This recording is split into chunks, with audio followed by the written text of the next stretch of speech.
اللهم صل على سيدنا محمد وعلى آل سيدنا محمد. أعوذ بالله من الشيطان الرجيم. بسم الله الرحمن الرحيم.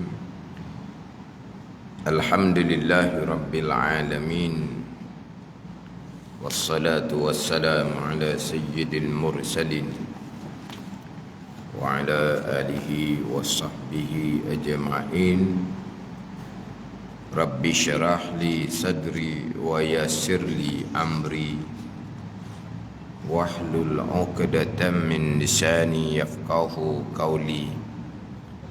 Subhanaka la ilma lana illa ma 'allamtana innaka antal alimul hakim. Wala haula wala quwwata illa billahil aliyyil azim.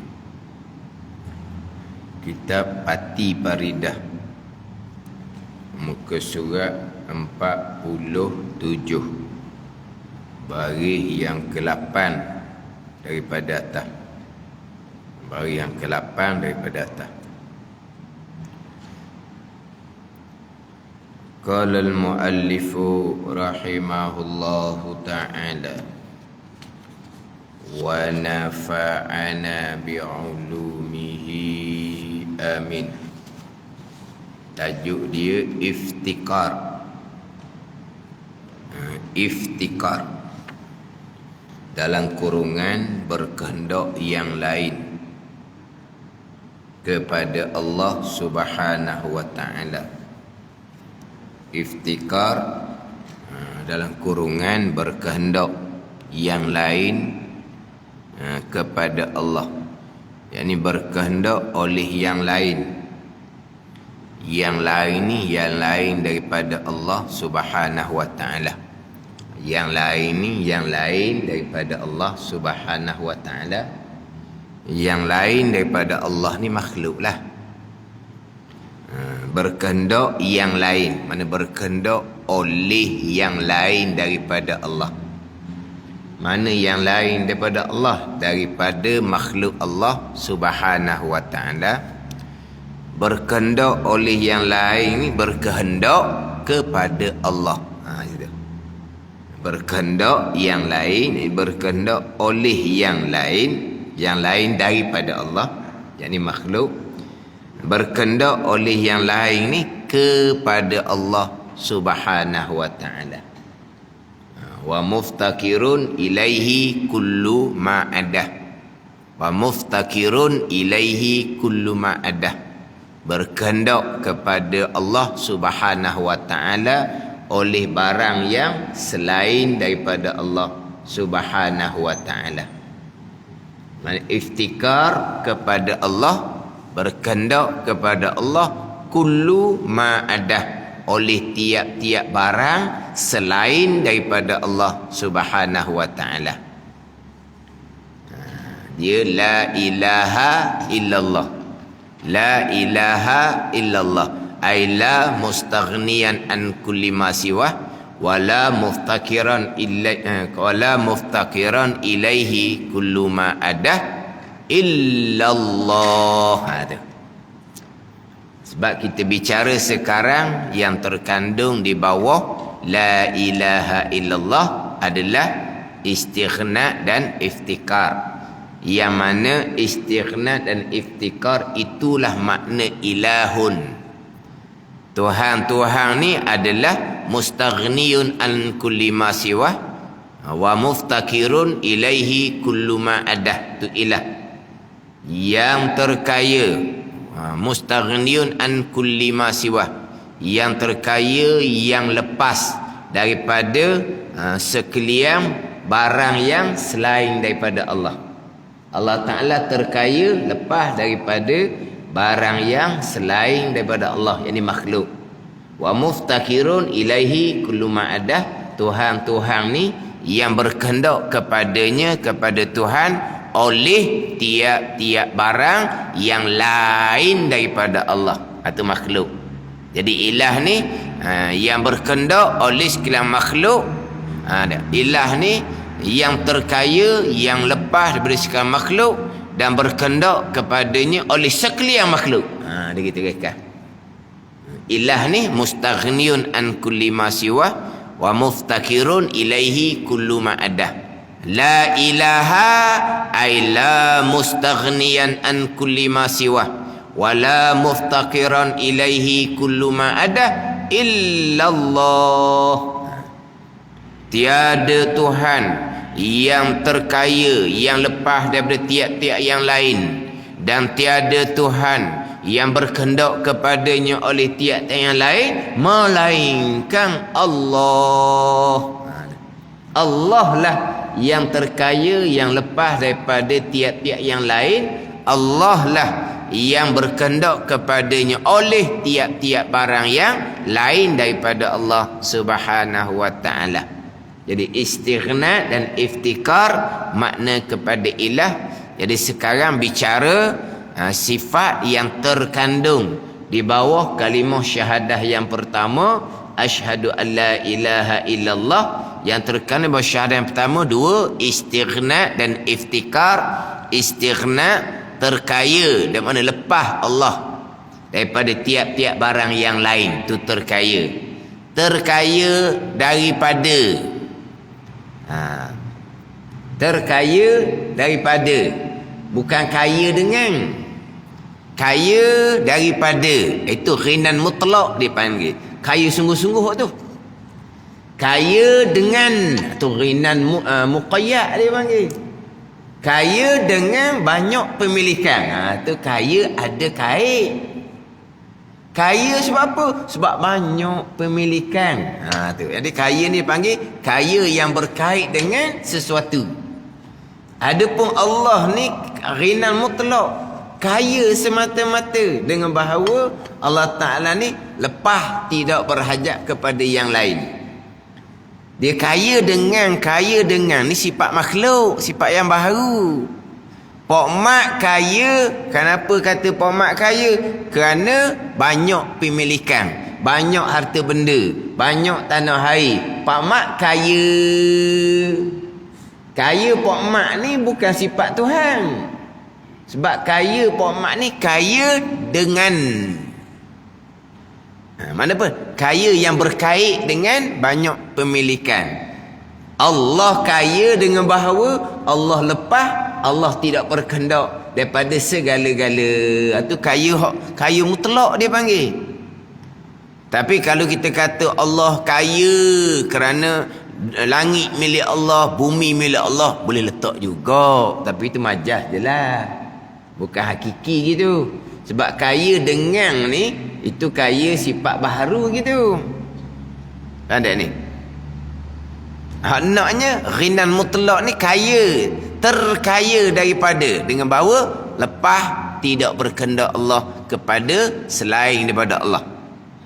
Sebab kalau kaya dengan ni, Allah Ta'ala kaya dengan banyak pemilikan Allah. Langit 7 lapis Allah pemilik, bumi 7 lapis Allah pemilik. Maka Allah kaya sampai masa kiamat, tiup sangkakala, maka hancur segala-gala, jatuh miskin Allah Ta'ala. Sebab tak ada dah tu, tak ada dah. Sebab apa? Sebab hancur dah. Dah kaya dengan, kaya dengan. Jadi maknanya selepas daripada hak pemilikan Allah tu hancur dengan tiup sangkakala, dak kaya dah lah Allah. Jadi miskin dah Allah. Jadi Allah ni ghani, terkaya ni dengan bahawa lepas daripada segala-gala, Allah tidak berkehendak. Itu dipanggil istighna, kaya daripada, bukan kaya dengan. Ni. Itu makna yang pertama. Lepas dah yang terkandung di bawah istighna 23 sifat. 11 sifat yang wajib: wujud, qidam, baqa, mukhalafatuhu ta'ala lil hawadith, qiyamuhu ta'ala binafsih, sama, basar, kalam, kaunuhu sami'an, kaunuhu basiran, kaunuhu mutakalliman. 11. Di 20, baki lagi 9 akan masuk di bawah iftikar, makna yang kedua yang terkandung di bawah syahadah yang pertama, asyhadu an la ilaha illallah. Kemudian terkandung pula sifat mustahil. Hukum pada sifat mustahil itu yang terkandung bahawa istighna. Tak ada Allah, tak sama sekali. Baharu Allah, tak. Allah tidak baharu. Allah tidak binasa. Allah tidak pekak. Allah tidak buta. Allah tidak bisu. Itu hak terkandung di bawah. Hak kata sebelah sifat mustahil hukum dia. Sebelah capur sebelah 22. Sifat harus satu pun terkandung beristighna. Harus Allah mengada, harus Allah meniada. Allah terkaya lah. Kalau Allah wajib, wajib dah lah, terikat dah, tak terkaya dah. Macam kita kan, kita terikat, kita tak bebas. Waktu wajib, waktu jangan, waktu wajib, waktu jangan. Kita ni jadi banyak sekatan. Jadi kita ni tak bebas.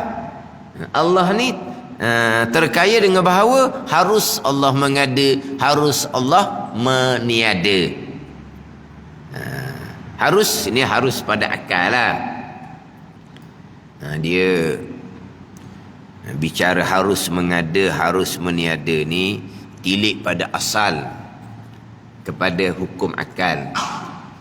Kalau kes benar-benar tak ada dah haru-haru ni. Sebab apabila Allah mengqadakkan pada azal akan ada, maka sampai masa Allah mengada.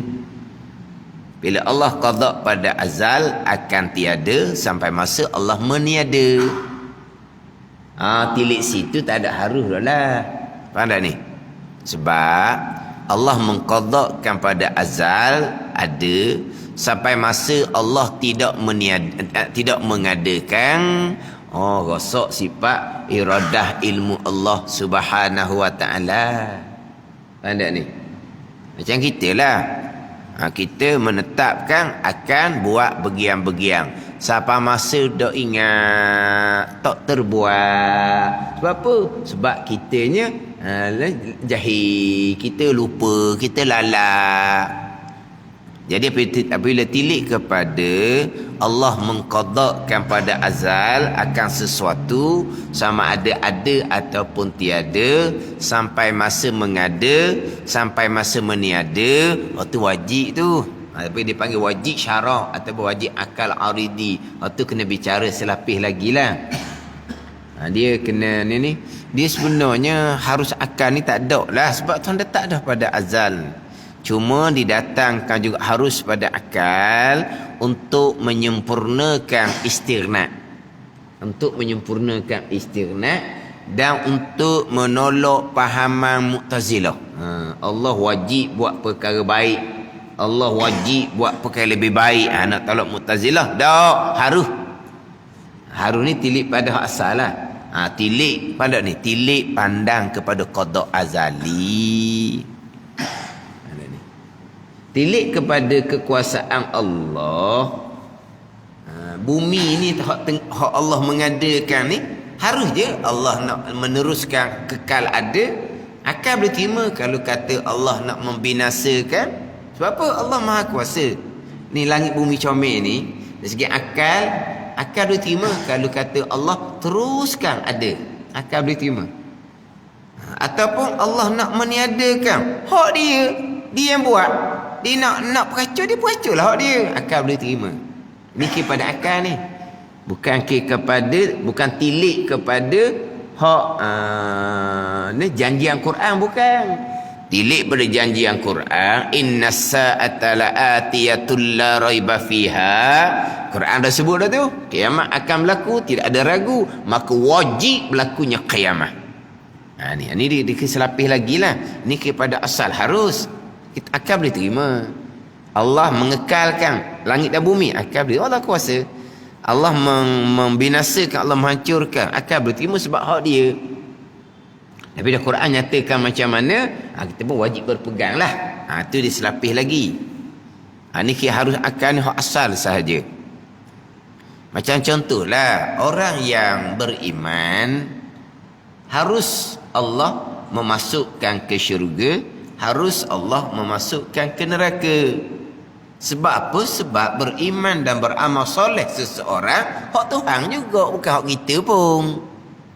Kita la haula wala quwata illa billah, kan?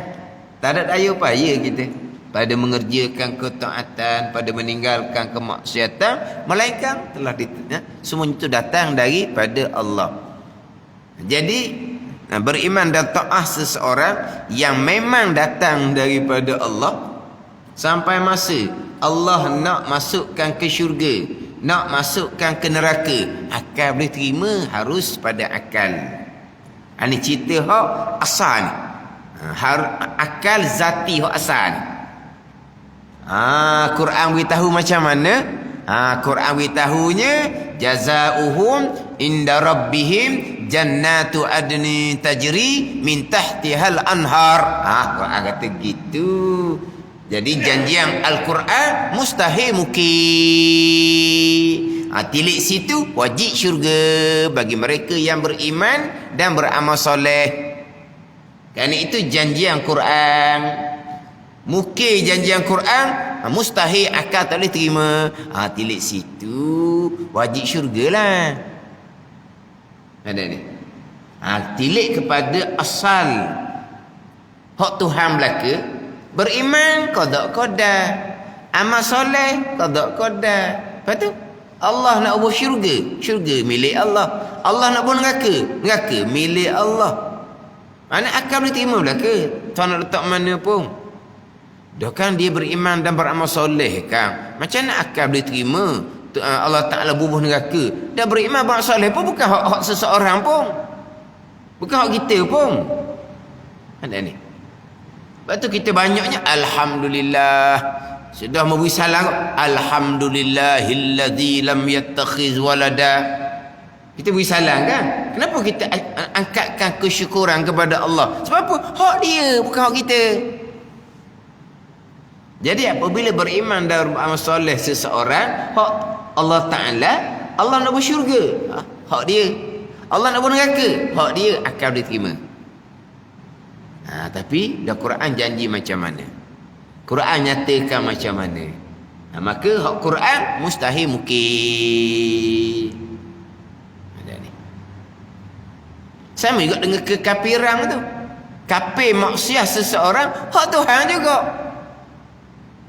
Jadi hak Tuhan juga. Mana Tuhan nak letak mana pun hak dia di ayat akhirat. Tapi Quran beritahu macam mana. Kafir Tuhan beritahu macam mana.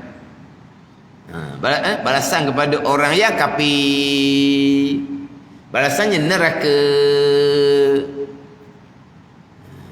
Orang yang beriman tetapi derhaka,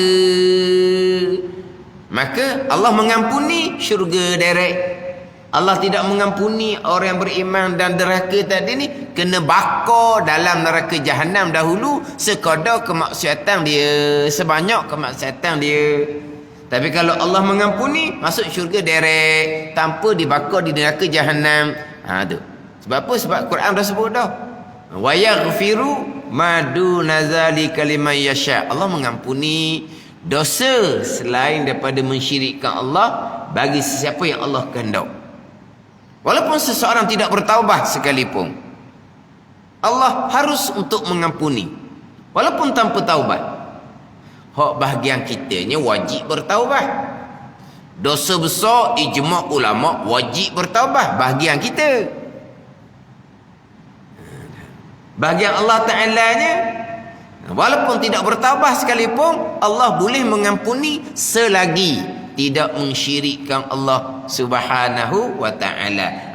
Dosa syirik, innallaha la yaghfiru an yushraka bih.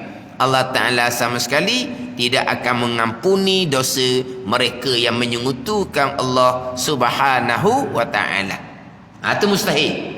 Orang syirik, orang kafir ni diampuni, tu mustahil. Mustahil pada syarak, mustahil pada akal aridi. Itu dibicara panjang sikit lah. Kita hanya bicara harus, tapi harus akal zati asal. Mana harus Allah mengada, harus Allah meniada. Jadi sifat harus ni masuk di bawah istighna. Jadi semua sekalinya sifat yang wajib sebelah, sifat yang mustahil sebelah, sifat harus satu, jadi 23. Nak pergi pula kepada makna yang kedua, yang terkandung di bawah la ilaha illallah itu iftikar.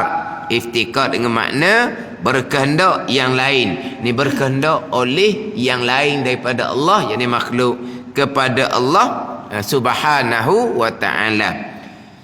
Dan masuk di bawah iftikar.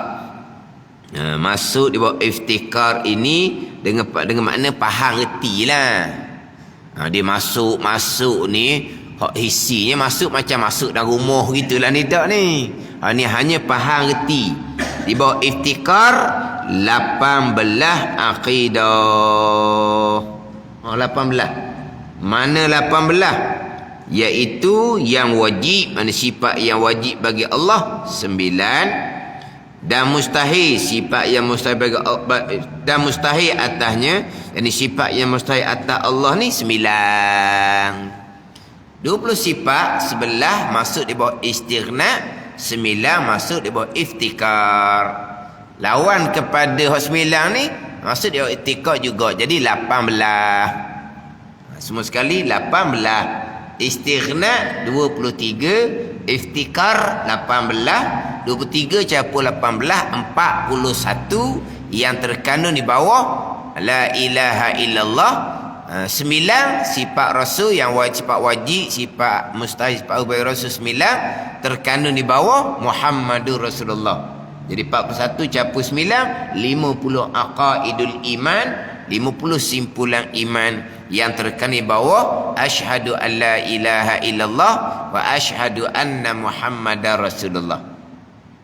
Walaupun kita bicara aqaidul iman ni bicara iman, dua kalimah syahadah bicara Islam. Tapi tak cerahlah dua ni walaupun tidak berlaziman.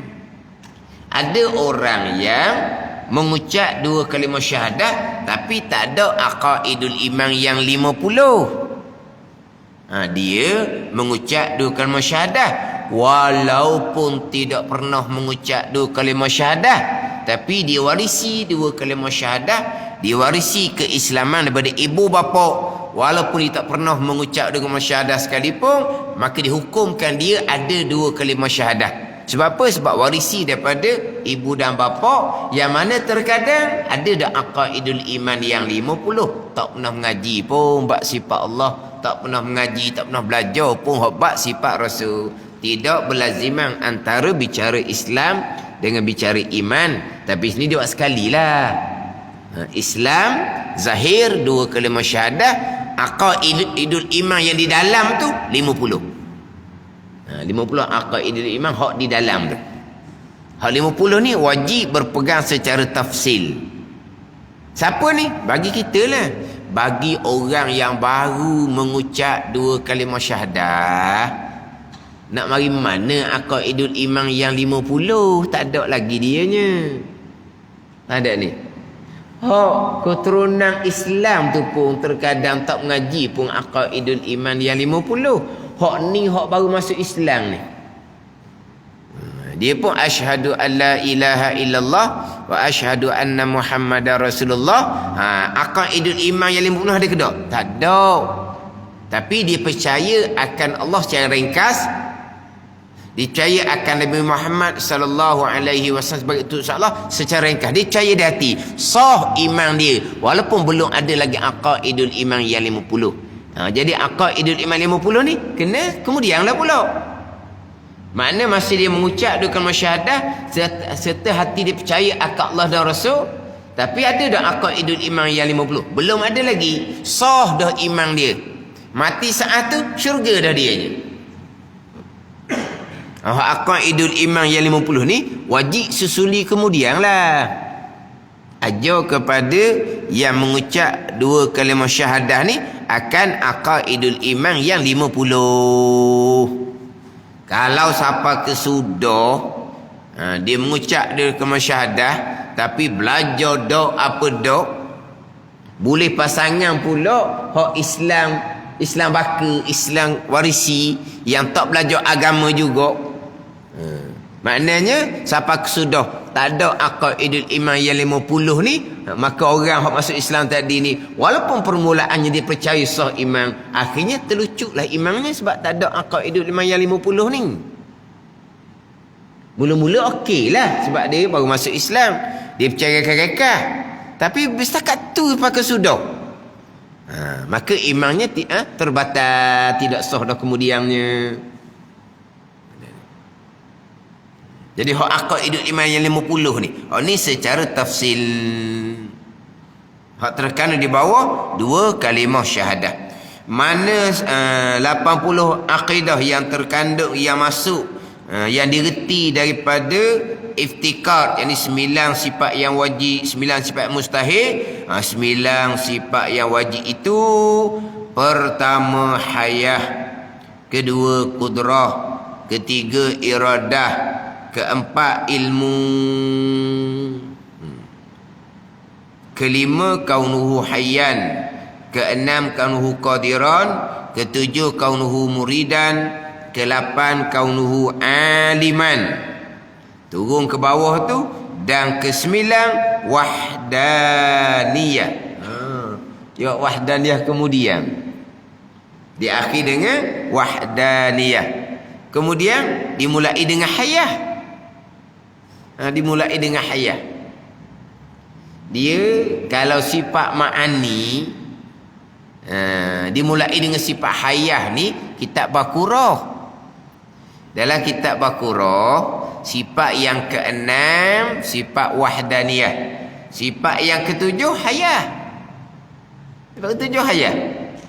Kita hayah sifat yang ke-10. Dalam kitab Baqarah, sifat yang ke-7-nya hayah.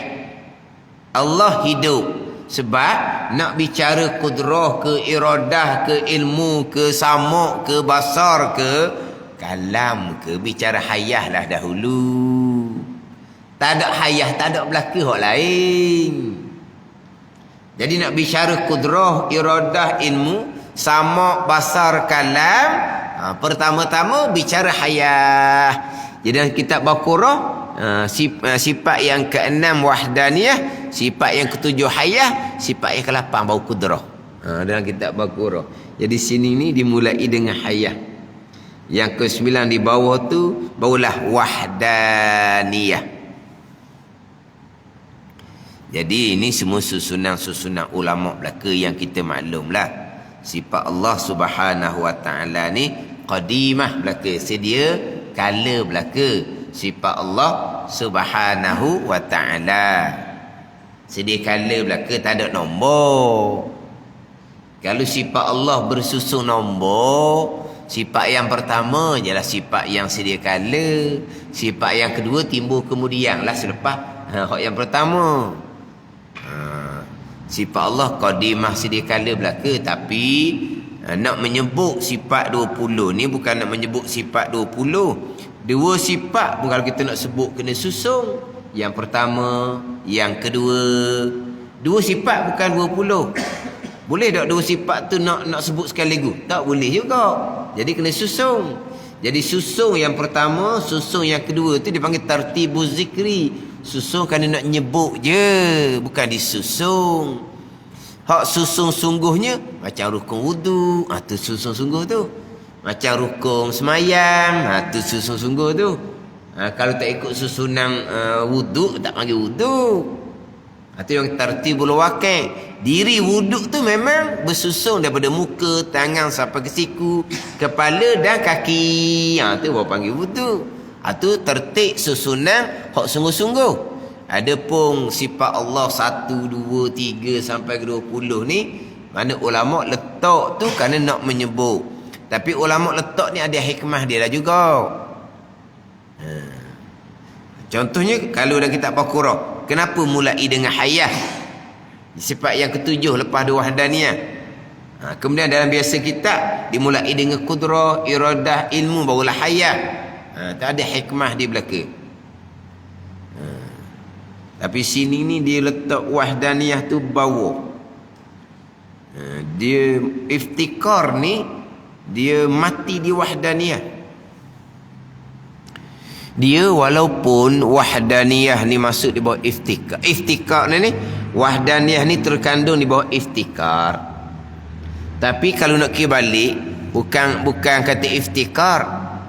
Istighna iftikar pun terkandung di bawah wahdaniyah. Ada ni. Sebab asas kepada la ilaha illallah, nafi dan isbat, asasnya adalah keesaan.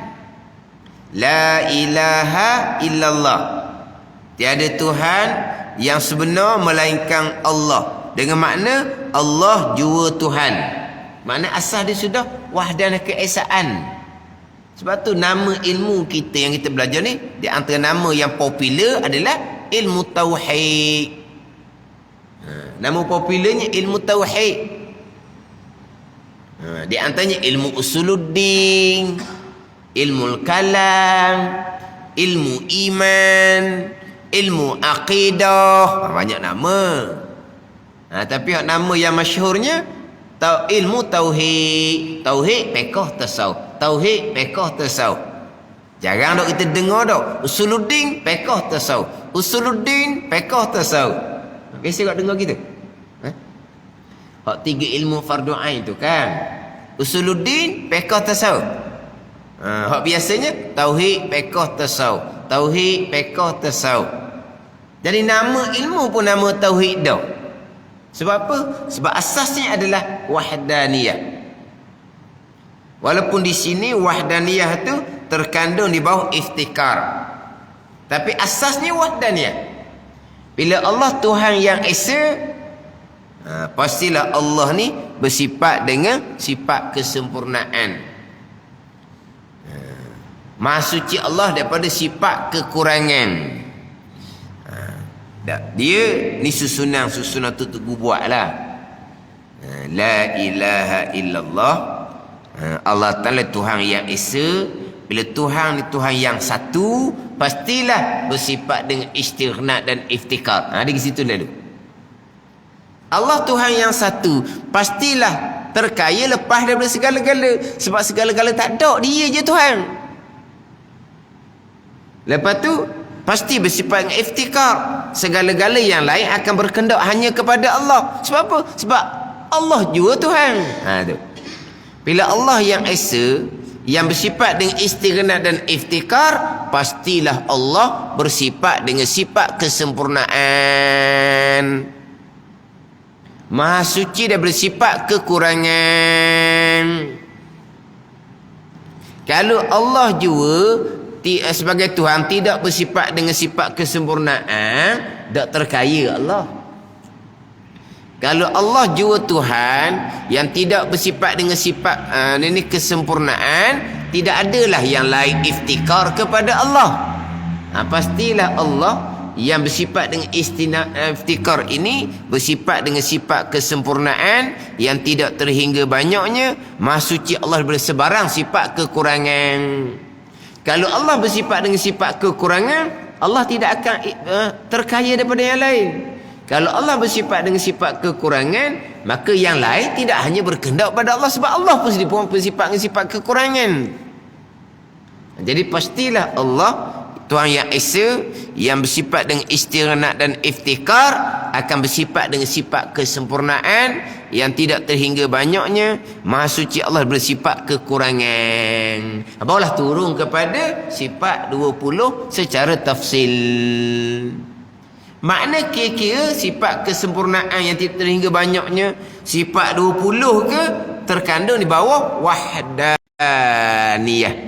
Walaupun dia dipecah-pecah jadi wahdaniyah, terkandung di bawah iftikar sekalipun.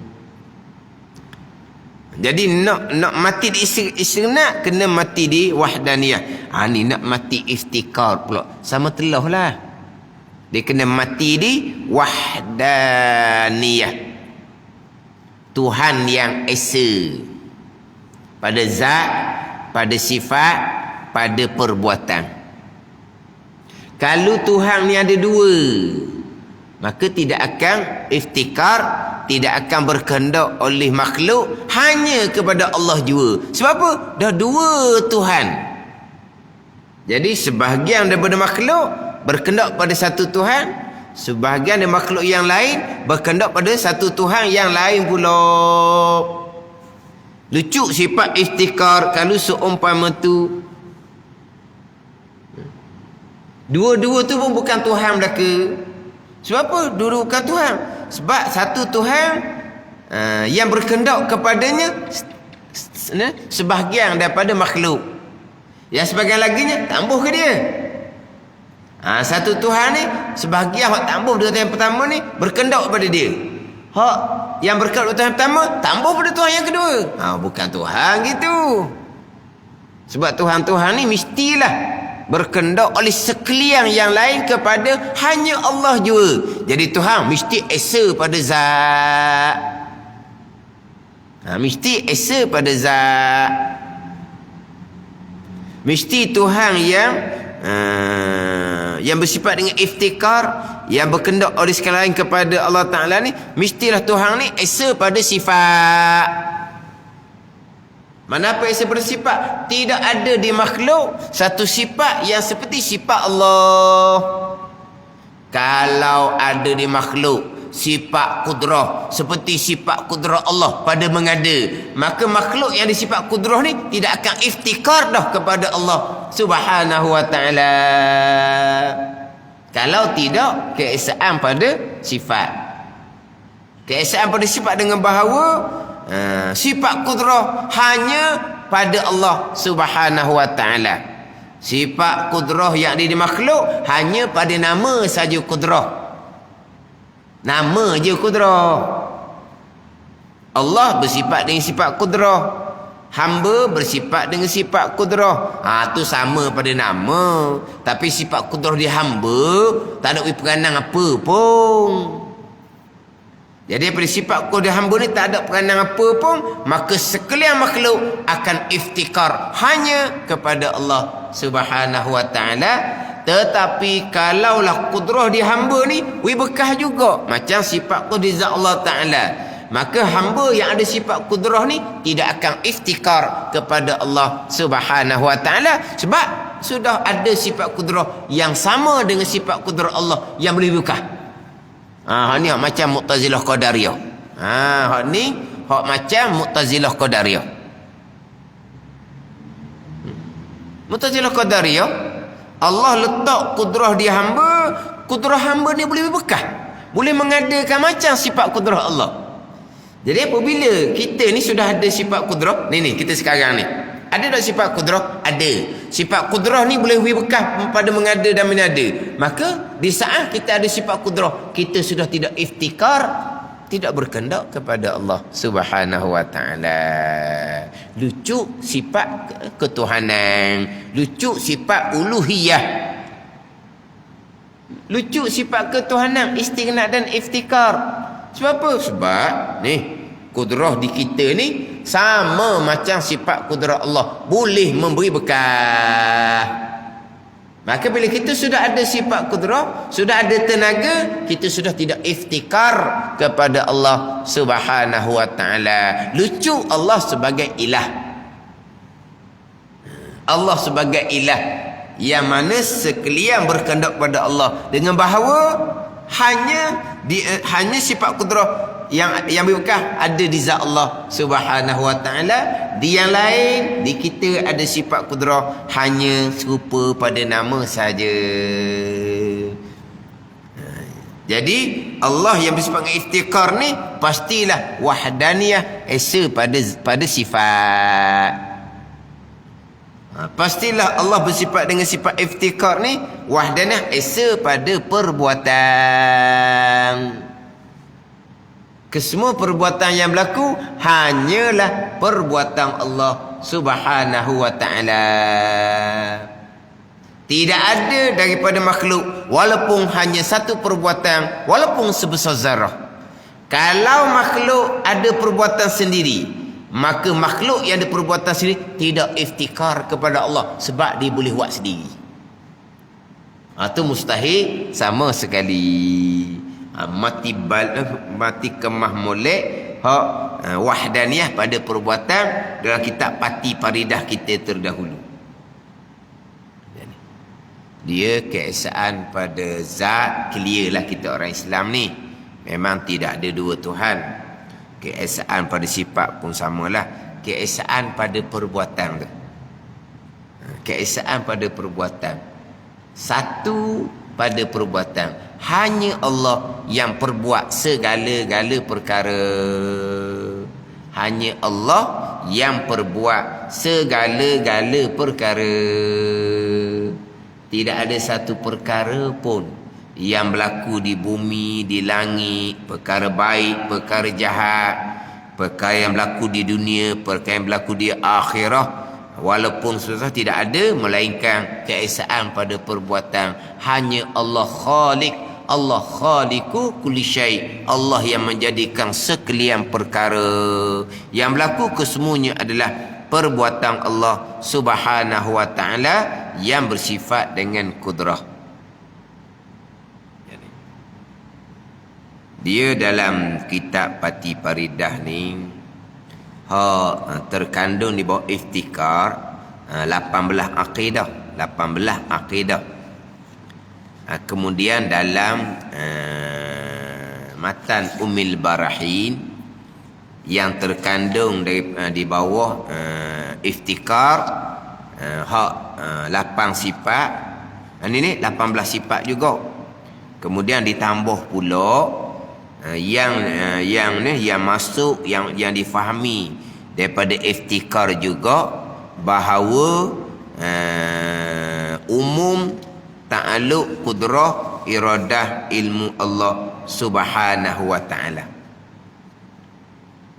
Yang masuk di bawah iftikar kita di sini, yang masuk di bawah iftikar 18 akidah. Dalam kitab matan Ummul Barahin yang masuk di bawah iftikar ni ditambah pula. Yang masuk di bawah iftikar ini adalah umum ta'alluq qudrah iradah ilmu Allah Subhanahu wa taala. Mana apa umum? Meratai dengan bahawa semua yang berlaku ni datang daripada qudrah iradah ilmu.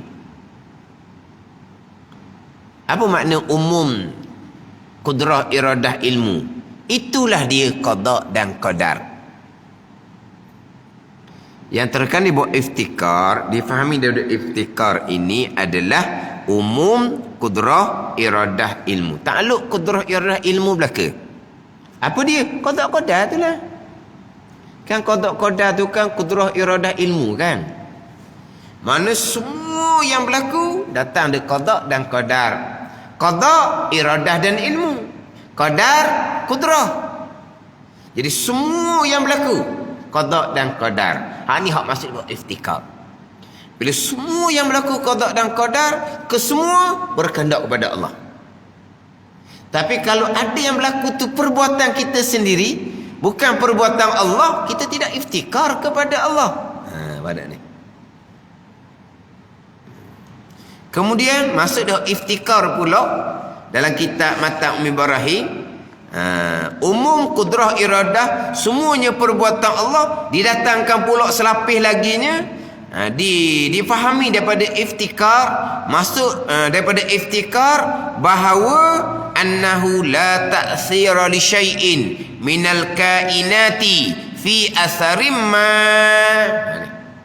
bahawa sesungguhnya tiada memberi bekah bagi sesuatu daripada makhluk pada satu bekas sekalipun. Kenapa? Makhluk tak bekas sama sekali. Padahal sama dah.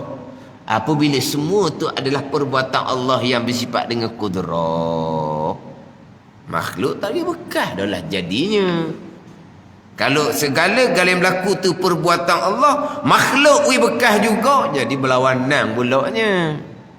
Apabila kesemua tu qada dan qadar, yang berlaku tu kesemuanya perbuatan Allah, kita mati di wahdaniyah pada perbuatan, semuanya perbuatan Allah, berarti selain dari Allah namanya makhluk, kainat itulah. Jadi apabila qada dan qadar, kita mati semua perbuatan Allah, kita mati di wahdaniyah pada perbuatan, semua perbuatan Allah yang berlaku ni hanya Allah yang perbuat. Khalik hanyalah Allah. Jadi makhluk, kainat, kainat tu makhluk lah. Orang dulu dah sebut makhluk, disebut kainat. Kita sebut kainat lopong kitanya. Kainat tu makhluk lah. Apabila kesemuanya perbuatan Allah, keesaan pada perbuatan hanya Allah yang perbuat, selain daripada Allah, yakni kainat ataupun makhluk, ada perbuatan ke tak? Tak ada lah. Ni yang terang dah iftikar bahawa makhluk tak bekah sama sekali. Walaha makhluk bekah sama sekali, mati dah di wahdaniyah pada perbuatan, mati dah di kesemuanya datang dari kudrah iradah ilmu, kesemuanya qada dan qadar. Tapi didatangkan sekali lagi pula hak masa dah iftikarnya makhluk tak bekah sama sekali. Makhluk bekah juga. Apabila makhluk bekah juga, di saat makhluk bekah, adakah makhluk iftikar kepada Allah? Tak dah lah. Ada ni. Apabila makhluk bekah juga, di saat makhluk berperanan pada memberi bekah, pada mengada, pada menjadikan, adakah di masa tu makhluk iftikar kepada Allah, berkehendak pada Allah? Tak dah lah, sebab dia boleh bekah sendiri. Pada ni lucu sifat iftikar, luculah sifat uluhiyah, sifat ketuhanan bagi Allah, luculah la ilaha illallah, kalimatut tauhid, mengesakan Allah pada zat, mengesakan Allah pada sifat, dan mengesakan Allah pada perbuatan. Atau dalam matan Umi Ibrahim, mana masuk di bawah, difahami di bawah iftikar bahawa makhluk tak bekah sama sekali, walaupun sekecil-kecil perkara, walaupun sebesar zarah. Kalau makhluk bekah, maka pastilah makhluk yang lain daripada Allah tidak akan berhajat, berkehendak kepada Allah Subhanahu wa ta'ala. Ni kita nak kenal Allah sebagai ilah ni, tauhid uluhiyah. Kalau pergi pada tauhid rububiyah pun samalah juga. Alhamdulillahirabbil alamin, segala puji bagi Allah Rabb, Allah Tuhan. Kesemuanya hak dia belaka sebab dia Tuhan. Tuhan yang hakiki. Kita sebut Tuhan, tapi semuanya orang buat belaka. Kita tuang syarikat, tapi hak buat kerja dalam tu hidup saja je dalam bilik yang tak ada buat-buat. Tu tuang hak kita, bukan tuang sungguh. Allah Rabbil Alamin, Tuhan yang hakiki. Hak dia belaka tauhid rububiyah. Kalau berpegang makhluk bekah, lucu tauhid uluhiyah, lucu tauhid rububiyah, lucu la ilaha illallah, lucu alhamdulillahi rabbil alamin. Jikalau mensyirikkan Allah pada perbuatan, inilah kena cermat molek. Mengesakan Allah pada zat, tidak mensyirikkan Allah pada zat, orang Islam tetap. Mengesakan Allah pada sifat, tidak mensyirikkan Allah pada sifat, orang Islam tetap. Tapi mentauhidkan Allah pada perbuatan, tidak mensyirikkan Allah pada perbuatan, inilah tak lekat ni. Berpegang dengan keakidah yang syirik, mensyirikkan Allah pada perbuatan. Makhluk ada peranan juga, hakikinya tidak ada. Semua yang berlaku adalah perbuatan Allah. Pegangan percakapan kitanya, tu saya, tak ada apa-apa. Cakap sebab tak ada apa pun. Ada ni, tu obat, tu nasi, tu air, tak ada apa pun. Kita cakap asbab semua kan. Makan sahur biar agak banyak sikit, nanti kan esok hari tu tak larat, letih, kena makan sahur banyak. Kalau makan sahur banyak barulah bertenaga. Balaha, adakah nasi air yang bagi kita ada tenaga? Tak, tu cakap asbab. Sampai masa petang, petang tengah hari, nampak dah anak kita tak larat, itulah so makan sahur banyak tak boleh. Kan lapar dah tu. Tengok. Cuma tu cakap sebab lah ke. Tak ada salah tu. Pegangan kita semuanya perbuatan Allah Subhanahu wa ta'ala. Dahlah kita cakap makhluk, tak ada salah ke Tuhan langsung. Di hati pun dah ingat ke Allah langsung. Itu orang awam, tak ada salah pun. Tapi pegangan dah. mengesakan Allah pada perbuatan, berpegangan kitanya qada dan qadar sekalian perkara. Cukup lah. Zakat asbab tak salah, hati dah ingat sebab kita hati orang awam, orang banyak dosa, tak ada salah apa pun. Ada ni. Cakap asbab, cakap makhluk, takut pula takut ke makhluk. Takut ke makhluk? Takut ke apa? Takut kawin lah. Takut ke makhluk. Lepas tu salah ke? Tak Oh, takut yang sangat-sangat ada sifat orang kafir, bukan orang sifat orang beriman. Hak takut sangat-sangat ni bukan cerita hak kawin lah, cerita apa-apa lah. Siapa takut sangat-sangat? Perempuan lah. Dah. Berani perempuan. Tak usah cerita kawin tu, hak lain-lain. Hak jenis nakut ni, ya ada perempuan hak berani, hak lelaki nakut pun ramai. Tapi kalau cerita secara kasar, siapa takut sangat-sangat? Di rumah seorang pun takut. Takut belaka. Siapa? Bukan perempuan. Dia kata hak takut sangat-sangat sifat orang kafir, bukan sifat orang beriman. Apa benda nak cerita? Takut tu naluri manusia, tak ada salah pun. Naluri manusia tak ada salah pun. Sifat orang kafir takut bukan sifat orang beriman. Takbir sangat. Allahu Akbar, Allah Maha Besar. Takut ke kayu apa?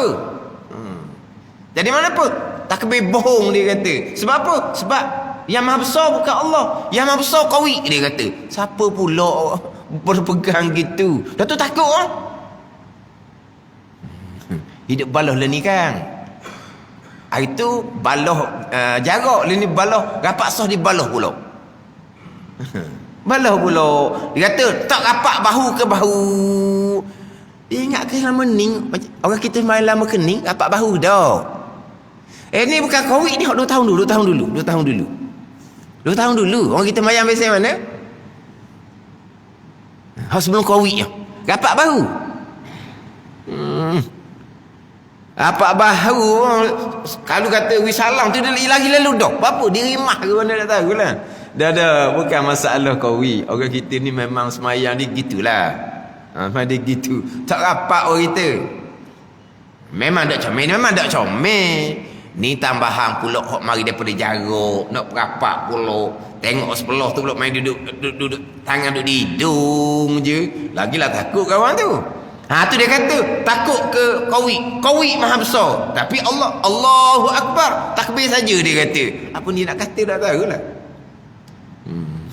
Mana apa dia? Tak ada iman dia kata. Mulut je kata Allah besar, tapi kawi Maha Besar, bukan Allah. Dia kata di rumah Allah ni Allah jagalah. Di rumah Allah ni Allah jagalah. Di rumah Allah ni yang paling banyak ujian. Di rumah Allah paling banyak ujian. Bukan dahulu hak mula-mula tersebar di Masjid Surau lah dahulu. Hak permulaan. Memanglah ujian dia di Masjid Surau. Masjid tempat ujian. Hak tempat banyak orang kelahi di masjid lah. Tempat ujian. Anak Allah akan jaga dia kata. Ikhtiar usaha kita di mana? Hidup bertikar satu, semua benda nak bertikar. Tapi dia kait dengan iman. Mana hak takut sangat ni sifat orang kafir, bukan sifat orang beriman. Dia kata kalau ini takut orang puan.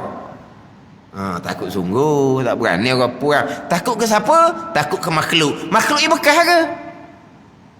Tak betul. Kenapa takut? Takut tu naluri yang tidak ada salah pun. Hak Nabi Yaqub AS tu. Ini ada ayat ayat kalau zibu tu. Sesungguhnya aku takut bahawa memakan akan Nabi Yusuf AS oleh serigala tu. Apa ayat dia? Saudara Nabi Yusuf AS kan nak buat Nabi Yusuf.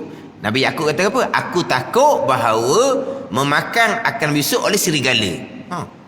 Nabi Yaqub takut ke serigala. Serigala makhluk, mana boleh bekas? Itu takut naluri, tak ada salah.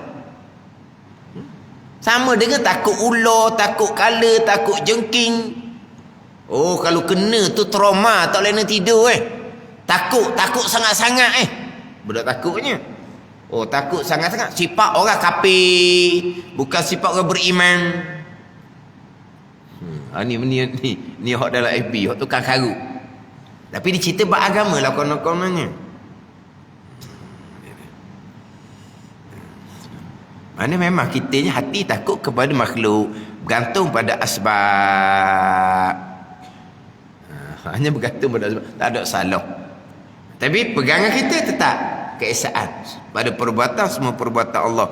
Walaupun kita ada sunnah jamaah, wajib berpegang. Hamba ada pilihan dan perbuatan, tapi pilihan dan perbuatan hamba tetap perbuatan Allah Subhanahu wa ta'ala. Umum, ta'alluq, qudrah, iradah, ilmu, semua yang berlaku adalah datang daripada qada dan qadar Allah Subhanahu wa ta'ala.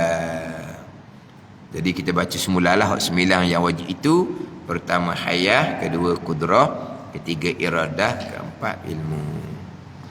Wallahu a'lam. Lepas tu kuliah kita ni macam biasalah.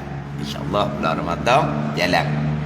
Sebab ada lagi orang tanya, kata apalah tanya.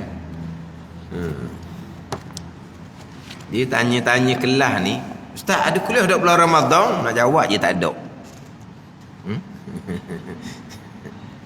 Sungguh jangan. Tok guru tu kelek kitab dah. Nak pergi ngajar sejik Tok guru ada kelas ke tak? Tak ada. Tok guru balik semula. Kelek kitab dah tu. Ada ni. Tok guru kelek kitab nak pergi sejik, budak ni wak tegur lah, wak. Alah. Tok guru ada kelas tak? Tak ada. Tak ada pun pusing. Padahal kita duduk kelek dah. Tak ada. Tanya je ada ke tak? Tak ada. Oh, dah tanya. Yelah, awal kali Ramadan tahun lepas tau. Hak tak ada. Tak. Kita bukan hak diuji dengan Covid ni bukan 2 kali puasa. 2 kali puasa dah tau. Bukan 2 kali puasa. Hak 2 kali puasa tak ada kelas tau. Ada tak? Dua-dua tak ada. Sekali je tak ada tau. 1 tahun je tak ada rasanya. 1 tahun je tak ada. Hak tu lepas daripada raya. Kan kuliah puasa jalan kuliah bincang cuti hari sekali je. Sekali je ingat tak? Cuti sekali je untuk raya puasa. Sekali apa? Serik cuti tu kan tu. Mana sekali je lah hak Ramadan hak tak ada kuliah betul-betulnya. InsyaAllah tak ada agak kuliah jalan macam biasa. Ustaz ada tak kuliah bulan Ramadan? Tak ada. Kita kata ada. Ustaz ni bohong sungguhlah. Tak ada untuk kamu sebab kamu tanya sangat. Tak ada untuk kamu. Teguh tu kelek kita dia tanya. Teguh ada kelas tak hari ni? Tak ada lalu jawab.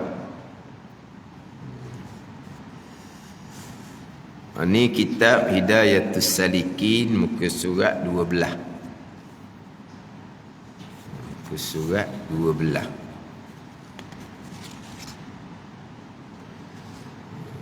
Tu dah. Sebab dia tulisan dia gitu. Allah lah. Kitab ni kitab helayang sese gini.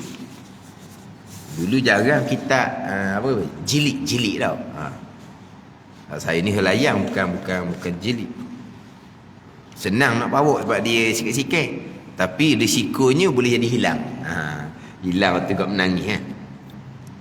Kita Hidayatus Salikin muka surat 12 petok bawah sekali. Qala al-muallifu rahimahullahu ta'ala wa nafa'ana bi'ulumihi amin. Dan himpun olehmu pada istinja itu. Himpun antara memakai air dan batu. Dan himpun olehmu pada istinja itu. Istinja ni faham tak? Basuh berak, basuh kecing. Itu istinja. Basuh berak, basuh kecing. Himpun antara memakai air dan batu. Inilah hak paling afdal. Ketika istinja adalah menggunakan dua alat. Satunya air, satunya batu. Ni hak nombor satu. Dengan bahawa guna batu. Dia asalnya hak Nabi perintah adalah batu. Hak Nabi perintah wal yastanji bisalasati ahjar. Hendaklah kamu istinja dengan 3 batu. Hak Nabi perintah. Itu hak asal. Wal yastanji bisalasati ahjar, maka hendaklah kamu istinja dengan 3 batu. Asalnya. Kemudian ulama mengkiaskan. Hak Nabi kata batu ni akan tiap-tiap benda yang khasin, benda yang kasar, yang boleh menghilangkan dia punya ain najis dan sifat najis. Asalnya adalah batu. Kemudian ulama qiyaslah pula, sebab batu ni dia kasar, dia boleh menghilangkan najis tu. Dia boleh menghilangkan tahi, boleh menghilangkan sifat tahi, walaupun tidak sepenuhnya sebagaimana menggunakan air. Jadi dikiaskan batu ni dengan umpama tisu. Ada. Tetapi memang ada pandangan daif. Tidak. Hanya batu saja. Lain dari batu tak boleh. Mana air dan batu. Air dan batu. Tisu tak boleh. Ni pandang ni. Ada pandang itu pandangan daif. Sebab betul lah. Sebab hani Nabi perintah wal yastanji bisalasati ahjar, maka adalah kamu istinja dengan 3 batu. Memang ada pandangan hanya boleh guna batu dan air. Tisu tidak boleh. Itu ada pandangan. Tapi itu pandang daif lah. Jadi maknanya batu dan seumpama batu, tiap-tiap benda yang kasar yang boleh menghilangkan najis. Kasar. Tisu kasar. Kertas kasar. Tapi ada kertas licin. Kertas ni kertas minyak. Kertas minyak, kenal kertas minyak? Kan kertas minyak tu dia ada 2 lapis tu tak? Dia ada lapis licin sebelah, lapis kasar sebelah, kan gitu. Kertas minyak. Kau sekolah ni tak pakai dah kertas minyak? Tak pakai dah. Licin dengan kasar tu, kalau kita balut buku, balut ke buku panggil? Balut tau. Kita balut buku, kertas minyak tu licin sebelah, kasar sebelah. Hak mana bola luar, hak mana bola dalam? Kasar belah luar. Kasar belah luar. Kasar belah luar. Bukan licin belah luar. Mana? Kita balut buku, balut kulit buku tu, buku panggil tau. Balut buku tu. Kertas minyak tu licin sebelah, kasar sebelah. Hak bola luar, hak kasar kau licin. Luar licin. Kena. Kasar ke licin? Tak tahu. Kau pakai bubuh je. Ikut kena tau. Ikut kena. Dok ni dibuat kasar selicin tu ada tujuan lah tu. Tak tahu kisah tau. Ni tak pakai kertas minyak dah ni, dia pakai plastik tau. Tak ada kertas minyak dah tau. Kertas minyak buat wow aja tau. Wow tu kertas lain pula tau. Tu kertas warna-warni. Tahu kisah. Dah dia orang bungkus dengan plastik dah ni. Orang balut dengan plastik. Jadi kalau hak belah licin tak boleh, sebab dia tidak boleh menghilangkan. Kalau kata kita guna kain, ada kain boleh, ada kain tak boleh. Hak kain licin tu tak boleh. Hak kain hak kasar boleh ya? Dia seumpama batu ni, tiap-tiap benda yang kasar, jangan benda licin. Ni jangan buat ni ayat kitab. Ayat kitab. Ayat kitab. Kalau buluh sebelah luar tak boleh, sebelah dalam boleh. Belah luar licin, belah dalam kasar. Oh, belah dalam tu geloh. Luka lah. Ambil buluh, belah, ambil belah dalam, gesek tengok tu. Habis lah. Tapi kita dia kata kalau buluh sebelah luar tak boleh sebab dia licin. Belah dalam baru boleh sebab dia kasar. Tu pada ni. Dia kain ada. Kain hak licin tak boleh, kain hak kasar. Kalau kita kata tisu lah, tisu. Mana? Umpama batu, tisu. Jadi sekarang ni himpun antara pakai air dan pakai tisu. Itu hak nombor 1. Sini tak cerita panjang, dia hanya cerita maka jika engkau kehendak istinja dengan batu, maka nak engkau sapu pada tempat istinja itu dengan 3 buah batu atau 1 batu. Atau 1 batu. Maka jika tiada suci dengan 3 batu. Dia cerita hak berkaitan macam mana kaifiah cara nak istinja dengan batu. Cara nak istinja dengan batu. Oh, batu kata pelik hak ni. Sempat baca pun kita baiki dulu. Saya baca tadi. Maka jika engkau kehendak istinja dengan batu, maka hendaklah engkau sapu pada tempat istinja itu dengan 3 buah batu. 3 biji batu lah. Tak? 3 buah batu. 3 buah batu. Dah 3 buah lah. Kita 3 biji dah. Atau 1 batu. Berarti setakat tu hak nipis. Atau 1 batu. Ni pelik tengok dalam tebal. Hak tebal betul. Hak tebal. Dengan 3 buah batu beralih hak tebal beralih te. Hak nipis beralih te waw. Beralih te bukan batu, bata lah, batu rumah. Beralih te. Beralih te batu awak rumah. Habis batu lah. Baik nipis pula, nipis beralih te waw. Hak tebal ni beralih te. Dengan 3 batu, dengan 3 buah batu atau 1 batu. Atau 1 batu tetapi ada baginya 3 penjuru. Baru betul. Nipis tak ada tu. Dengan 3 buah batu atau 1 batu. Gitu je. Dengan 3 buah batu atau 1 batu tetapi ada baginya 3 penjuru. Mana apa ni? Batu besar. Ada 3 penjuru. Gesek sebelah halik tu, lepas tu pusing sebelah halik. Yang kedua pula pusing sebelah halik. Yang ketiga 3 biji batu ni hak kecil. Ataupun 1 batu tetapi ada baginya 3 penjuru dengan bau batu tu besar. Ni hak comel. Hak nak tebal. Hak nipis salah. Bukan salah, kena tambah sikit. Kena tambah kalau nipis. Hak rumi tu dia tulis ke nak rumi?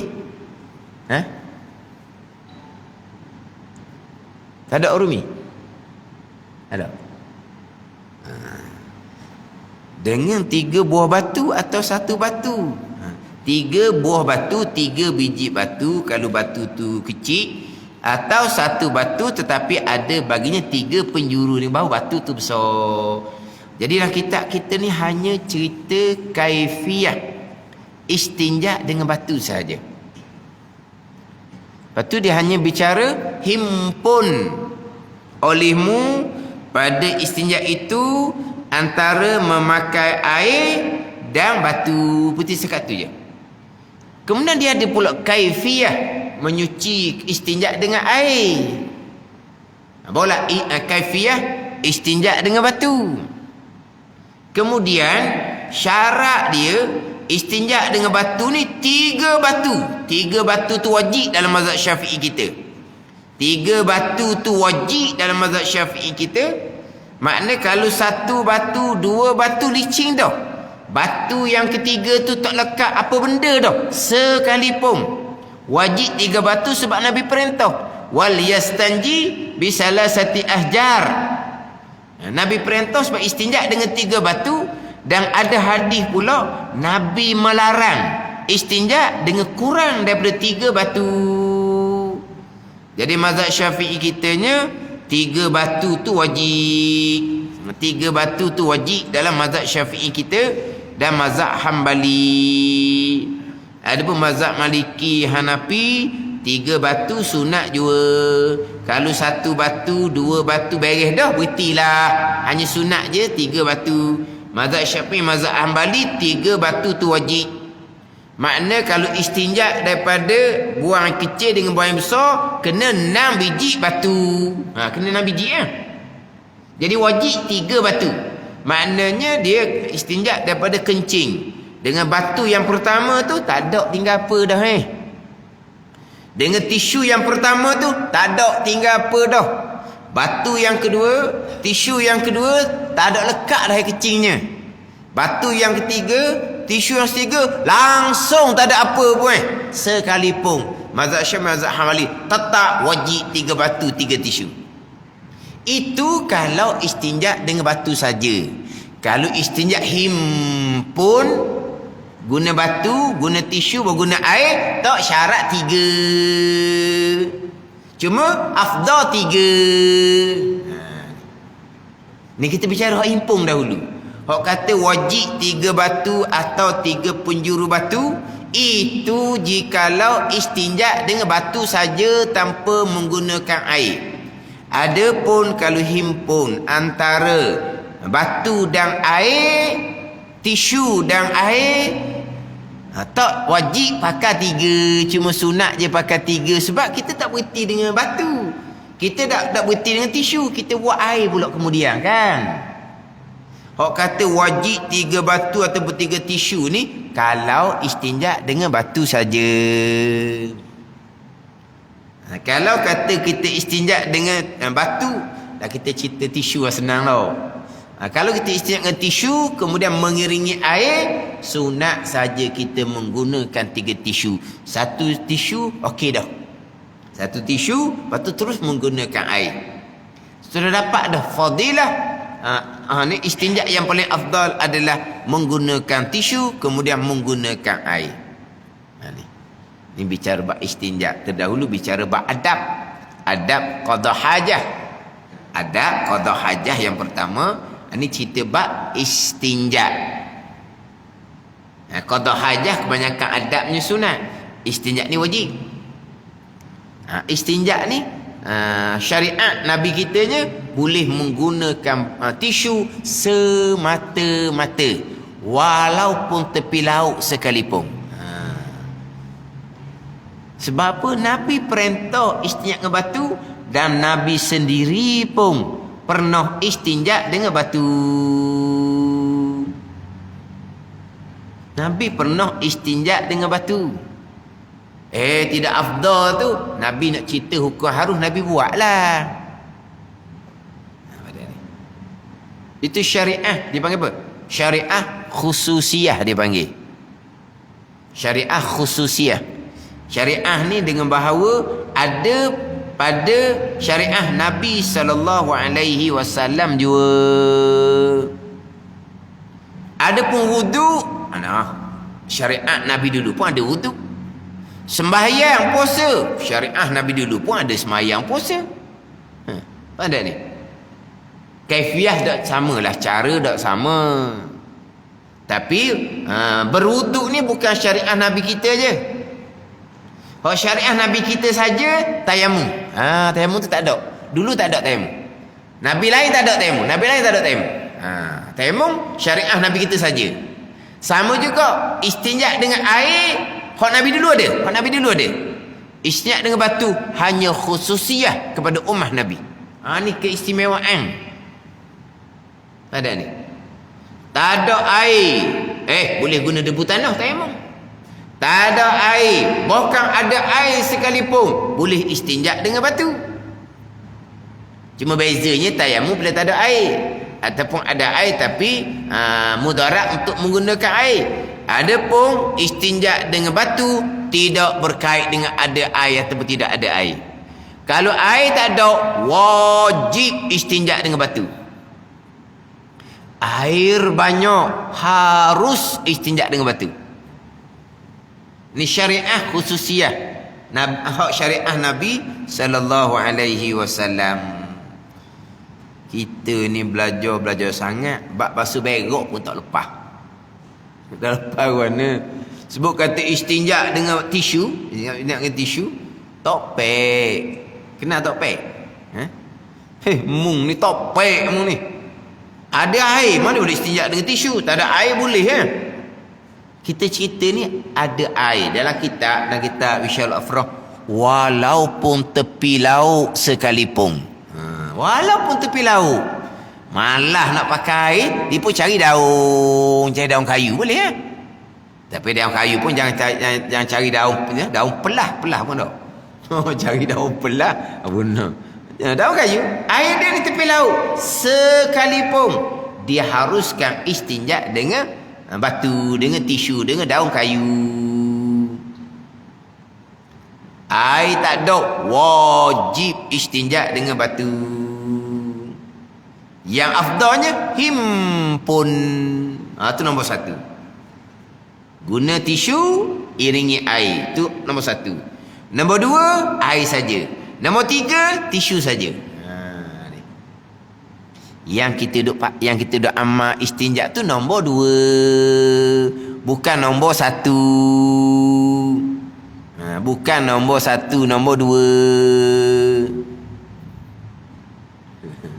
Ada rumah orang ada tisu. Kan dia kan di dinding tu kan ada kan tempat buat tisu kan? Bukan gitu? Kan dinding tu kan dia jenis tu kan untuk tisu tau. Mana kalau rumah kita orang Islam ni tak buat benda tu ke mana? Tak buat. Memang tak buat Mana kalau buat tu rumah topek maknanya. Rumah topek. Tahu rumah topek. Tak kenal dia ada satu benda.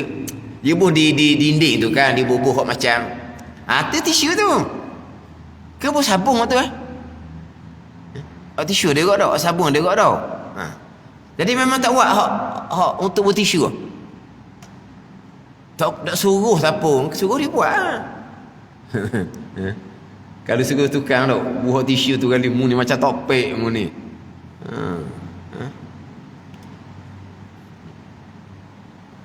Kalau tak ada air baru tahu. Tak ada air. Orang Bukit Payung tak kena tau.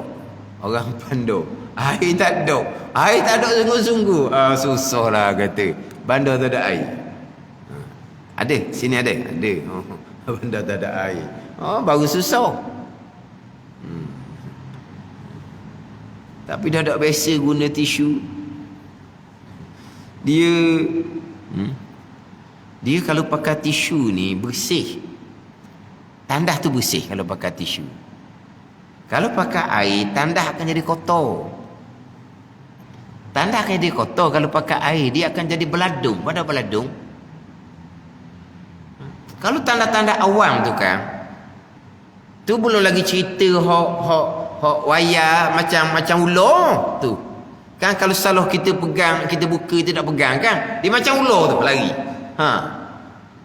Lepas tu bawah pula tu dak rapat dia dinding tu dak rapat dengan atas. Kalau kita duduk sebelah, bangun kita. Kata apa benda pula ni? Ni. Sebab dia buka tu dia tak pegang benda tu. Jadi benda tu ni. Berjeruk habis basah habis. Bila basah habis, pakai selipar, kotoran di selipar akan menjadi jadi basah, dia akan mengotori latar. Dia gitu. Kalau kita pergi airport hot jenis standard, tak ada air langsung. Tak ada. Tak sedar buka sepi tu. Tak ada. Tisu je. Kalau nak pakai air juga kena pergi tunggu atas sinki luar tu. Luar tu ada sinki ada air, pergi tunggu atas tu. Dia nak tandas memang tak ada. Tapi tandas dia cukup bersih. Tandas cukup bersih.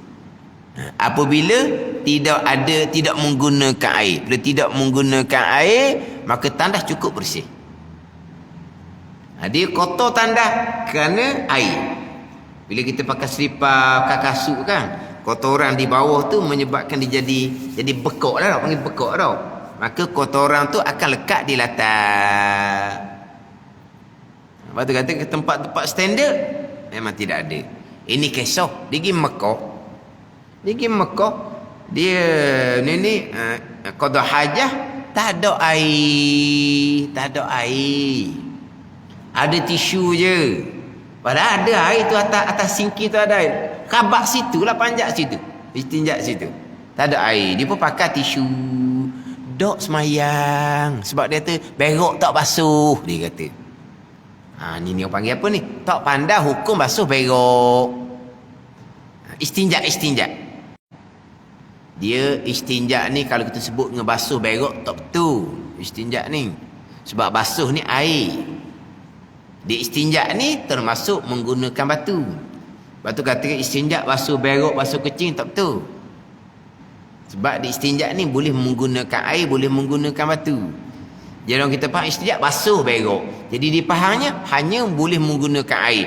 Dok semayang nak pergi Mekah. Padahal dia sudah istinjak dengan tisu. Tapi tak semayang. Pada ni. Walah kalau betul-betul lah tak ada air langsung, tak ada tisu langsung, tak ada dok istinjak langsung, dok berwuduk langsung, ada air tak ada, sekalipun kekal kewajipan semayang. Ni hanya istinjak dengan tisu, tidak menggunakan air, dok semayang nak pergi Mekah. Apa panggil apa ni? Dok reti bab istinjak. Orang belajar sekolah mata pelajaran agama. Orang belajar sekolah mata pelajaran agama, dia tak ajar ke hak batu ni, hak tisu ni tak ajar ke? Mestilah dalam buku pelajaran sekolah tu, mata pelajaran agama, dia mesti ada tajuk istinja. Mesti ada. Maka di tajuk istinja, buku-buku sekolah ni tidak cerita ke berkaitan dengan batu ataupun tisu, tak ada cerita. Tu kan ni. Tak sungguh. Saya jumpa ramai dah. Sebab kata istinjak dengan batu tu memang topik. Memang topik. Dia tak tahu pun bahawa diharuskan istinjak dengan batu saja tanpa menggunakan air. Bahkan Nabi perintah istinjak dengan 3 batu. Bahkan Nabi pernah istinjak dengan 3 batu. Bandar ni.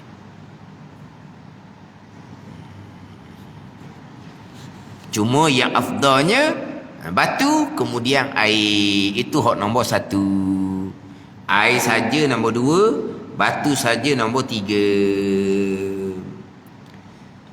Hak hadis yang diriwayatkan oleh Ibnu Abbas radhiyallahu anhuma, Nabi SAW tanya puak Quba.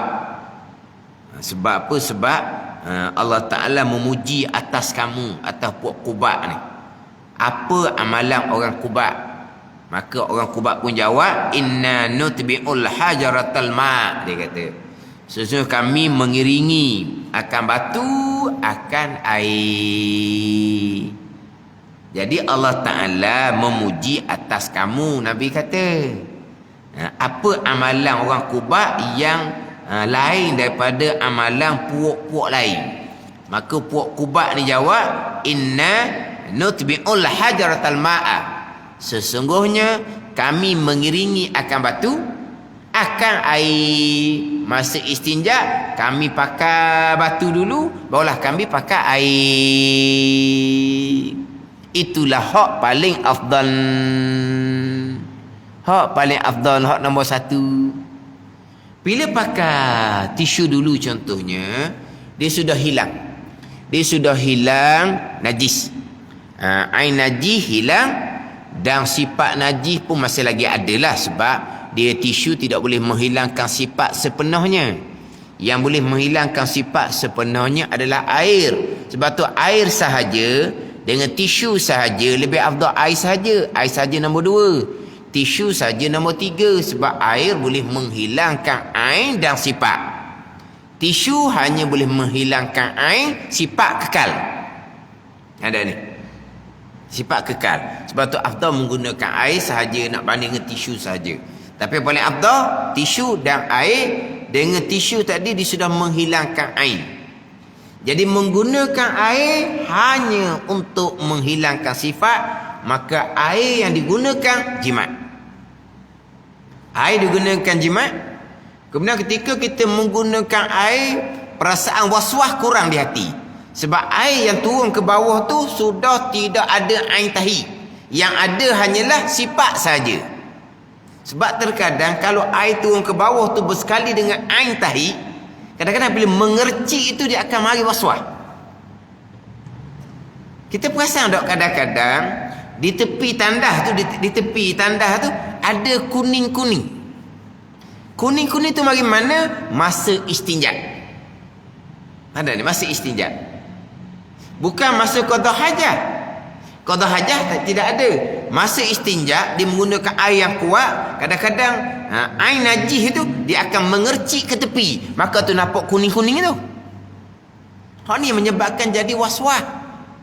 Jadi apabila menggunakan tisu yang menghilangkan air najis, beres-beres dahulu tak ada dah.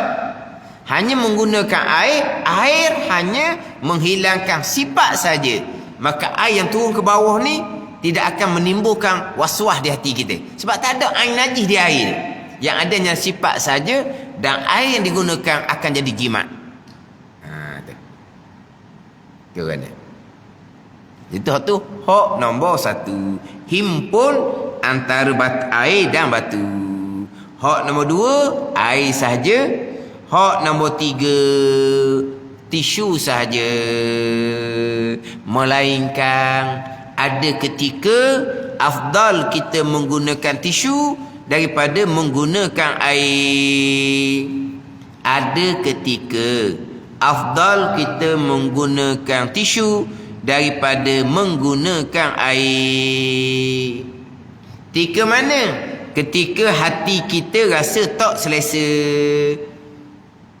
Jangan tak selesa dengan hukum agama. Jangan tak puas hati dengan hukum agama.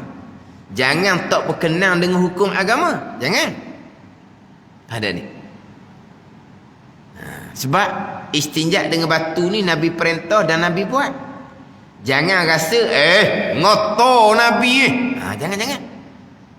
Cuma tak selesa kerana tak pernah buat. Jangan mana pakar hukum gitu Ada main istinja dengan tisu gitu. Tu topek tu. Ada ni. Cuma oleh kerana tak pernah buat, jadi rasa kurang selesa. Maka ketika tu afdal kita menggunakan tisu saja. Jangan guna air untuk lawan nafsu. Syarak kata okey, nafsu kata tak okey. Syarak kata haram mengumpat, nafsu kata bagus mengumpat. Kan pelik tu. Syarak kata okey, rasa tak sedap. Syarak kata haram mengumpat, rasa sedap. Lagi tak mengumpat, tak kenyang. Tak puas hati. Nak lawan, nak latih nafsu. Pakai air dahulu. Tak nanti buang yang besar lah, buang yang kecil. Buang yang besar kan, masuk masjid kan.